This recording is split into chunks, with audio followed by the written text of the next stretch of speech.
August the 4th, I was on Facebook doing what I usually do, trying to find some content to source.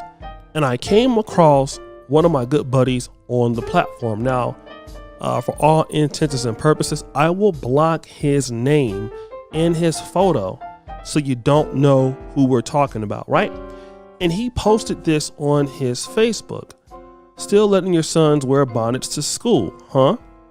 So I commented, wow. And he says, O'Shea, yes fam, it's getting worse. More and more black teenage boys are wearing bonnets to schools. And he says, O'Shea, speak on it, my brother, because it's getting ridiculous. So I didn't have any real evidence, right? And I believe that the brother is involved with education. So there's no way that he's going to be, taking photos of this kind of stuff. And I kind of brushed it off, right? Because it's kind of an episode that I felt like I couldn't really attack. And also I don't have any children. So there's no way for me to talk about it. But my good brother, L.A.R. Movement, and you guys know he is one half of our podcast, the Brother Pill podcast. And in fact, he called me right before I was about to make this video. He talked about it on his YouTube channel. And I thought it was quite interesting because he does have a young son who is in, I believe, high school now, or like, 9th grade or 10th grade. And the name of the video that he has is called Bonnets, Black Boys, and Manhood. So now I want to play just a small clip of that. And I'm going to come back and I want to talk about it. So I talked about the hair thing recently, and some people wanted to play stupid and didn't get it. Fine, no problem. But today was the first day of school, and I wound up having a conversation with mother and one of my little cousins' first day of school. My mother said something like, he got his, his first day, he's happy, he's having a good time, he looks great, it's fun, but, I know people are going to try to touch his hair, and he's not going to let them touch his hair because he know that's wrong. Don't let people touch your hair. And I just said, Mom, I had to do the neck rolling thing. I was like, Mom, he a boy. What is up with y'all in this hair stuff? And my mother just paused. She didn't want to argue, blah, blah, blah, blah, blah. My son, I was getting on him at the end of last school year about bonnets. All these guys are wearing bonnets. I'm like, what is up with y'all? Y'all acting like girls. And it's like, no, you're not. This is just fashion. And it's like, no, y'all are dressing like Riley when he was a fan of Gangstalicious with these bonnets. That's what y'all doing. Bonnets, black boys, and manhood. And moms don't have an issue with it. And here's the problem. See, a lot of y'all don't remember how things repeated itself. This reminds me of the 80s when you had boys running around and young men and grown men, not even grown men, boys and people who were high school and college age running around with shower caps and jerry curls or rollers in their hair and perms. And they were basically guys who basically didn't have anything to do with themselves and were in the streets. So guys, after listening to that particular clip, there are a few things that come to mind. All right. Number one, we know that the feminization of black men has been happening slower, gradually over time. Now you're seeing a lot of young black men with, like skinny jeans and things like that, kind of looking somewhat, gender fluid, if you will. But also a lot of black men are wearing longer hairstyles than before. Now it happened in the 70s with the perms and things like that, and the curls in the 80s, but it was still very masculine. People had jerry curl caps, but sometimes that was worn outside or in the house. But when you look at a bonnet, it's a very feminine thing. It's something that a woman exclusively would wear. Whereas a jerry curl back in those times, a man or a female could wear that and, nobody would call that to be feminine.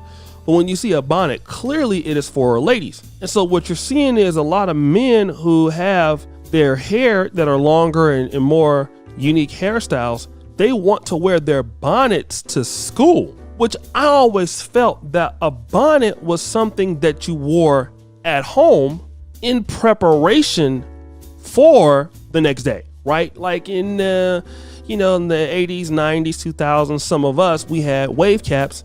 Now, obviously, my mom used to get on me. Hey, look, don't you go outside with that wave cap on, because that is for the house, right? And obviously you have some people who wore the wave cap out, but really it is for the house. And a wave cap was still very much so masculine.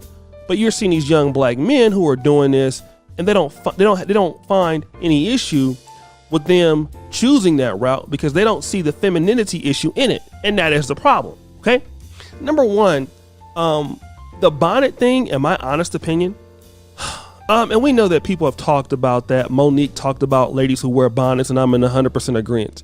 It looks like somebody who participates in wearing that outside of the house. It doesn't represent something of a higher social class. So now here we have the what I would consider lower class Black America influencing not only younger women, but now boys, right? So they think that that's cool to come to school looking like that. When in actuality, it's not. And then number two, it's something that females should wear, and they don't have a problem with that. This is pretty much us understanding, and also what L.A.R. movement said was this: the moms don't find problems with the boys doing it. And one of the reasons why they might not find a problem with doing it, I'm not saying all of them, but because they do it. Now, these young men are going to be, right, the young men who will come out, and they'll be the next generation in Black America. They'll be the young men dating these daughters out here. And then what are these young women going to say in 10 to 15 years? These young boys are too feminine. They don't act like men. They're emotional. They want to do 50-50. Why? Because they're perpetual mama's boys. Okay? These young men are not being built to withstand having the responsibilities of being a leader. And I think our generation was kind of like the last one. From those of you who are from the last generation of the Medeas, the granddads, when the Black community was trying to teach young Black men, you need to get out and work. You need to get out and learn how to cut grass, learn how to change a tire, how to be a man, take care of your family, take care of your community. Those were the things that we were being taught. You wanted to go to college. You wanted to have a nice haircut, right? A flat top or something like in the 90s, 80s and things like that. You wanted to be a presentable young man to represent your community in the right way. You opened the doors for young ladies and stuff like that. In today's world, you're not seeing that, because there are no men raising young men up to that standard. In fact, what you're seeing is men repeating the same things that they see their mothers doing. But I'm going to tell you who's going to complain about these young men. Women are going to complain about them. The number one group of men that Black women complain about are young men raised by their moms. The mama boys, Black women cannot stand those for the most part. Black men who can't lead, they have a problem with those men. All right? Black men who are not builders, who are not problem solvers, they have a problem with those men, but they're not coming from those environments. You see? And it's like disliking the group of men that they're being created by. This is why we need strong Black fathers like L.A.R. movement in the house to tell these young men, no, you're not going out there looking like that. Okay? You are going to act and behave as a young man should. Instill in them that they need to be responsible, that they need to be leaders, that they need to do these things in life to be impactful to the society and to the country.